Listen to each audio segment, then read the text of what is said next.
రాజకీయంగా బయలుదేరి వచ్చిన తీసుకొచ్చిన ఆ యొక్క రామచంద్రుని ఆ యొక్క కార్యబాధ్యతల్ని మీ యొక్క గ్రామంలో జై శ్రీరామ్. ప్రజలకు పెద్దలకు సమస్త జనులకు సభాముఖంగా అప్పగిస్తూ ఉన్నాను. జై శ్రీరామ్. జై శ్రీరామ్. వాళ్ళకి నాయన ఎవరికి వెళ్ళాలి అడగండి. పెద్ద మనుషులు వాళ్ళు ఉత్తరవైపులో ఉన్నారు, బాగా ఆగ్రహంగా ఉన్నారు. అడగండి మీరేమేం చేశారు, ఏం రాలేదు అడగండి వాళ్ళకి.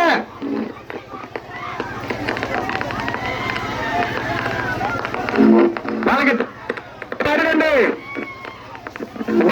నలువైపు ఉన్న పెద్ద మనుషులు రావాలని చెబుతున్నాను. ఆ భద్రుడి పాలెం గ్రామంలో